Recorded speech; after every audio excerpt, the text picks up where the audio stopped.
2025 সালের প্রথম 6 মাসে বিশ্ববাজারে ডলারের দরপতন যেন এক অর্থনৈতিক ভূমিকম্প। 10% ঘরছাড়া পতন, যা 1973 সালের পর সর্বোচ্চ। কিন্তু এই দরপতনের চরিত্র একেবারে আলাদা। এবার ঘুরপাক খাচ্ছে যুক্তরাষ্ট্রের ভেতরে দ্বন্দ্ব, নেতৃত্ব সংকট ও বৈশ্বিক আস্থাহীনতাই। বিশ্লেষকরা বলছেন, ডোনাল্ড ট্রাম্প দ্বিতীয় মেয়াদে ক্ষমতায় এসে যেমনভাবে বৈশ্বিক বাণিজ্যে একের পর এক শুল্ক আরোপ করেছেন, তেমনি আত্মকেন্দ্রিক পররাষ্ট্রনীতি ও সরকারি ঋণও মার্কিন নেতৃত্বকে প্রশ্নবিদ্ধ করেছে। একে বলা হচ্ছে ট্রাম্প শক, যার জেরেই যুক্তরাষ্ট্রের উপর ভরসা হারাচ্ছে বৈশ্বিক অর্থনৈতিক অবকাঠামো। এর প্রভাব সরাসরি পড়েছে মার্কিন নাগরিকদের জীবনযাত্রায়।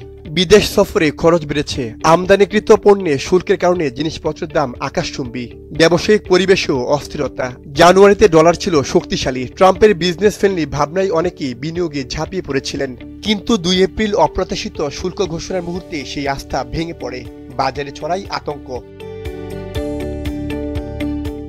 স্টিভ ইংল্যান্ডার এক্সচেঞ্জ রেট বিশেষজ্ঞ ব্যাখ্যা করে বলেন, ডলার শক্তিশালী কি দুর্বল সেটা মুখ্য নয়, প্রশ্ন হলো বিশ্বে ডলারের ভূমিকাকে এখন কিভাবে ব্যাখ্যা করছে। তার মতে এই পতন শুধু অর্থনৈতিক নয়, এটি যুক্তরাষ্ট্রের নেতৃত্বেরও মূল্যায়ন। এই অনিশ্চয়তায় অনেক মার্কিন বিনিয়োগকারী এখন ইউরোপ কিংবা এশিয়ামুখী। ইউরোপের শেয়ার বাজার ইউরোস্টক 600 সূচক যেখানে 15% বেড়েছে, ডলারে রূপান্তর করলে সেটা বেড়ে দাঁড়ায় 23%। বড় পেনশন তহবিল, হেজ ফান্ড, এমনকি বিশ্ববিদ্যালয় ট্রাস্টিরাও যুক্তরাষ্ট্রের বাইরে বাজারের সুযোগ খুঁজছে।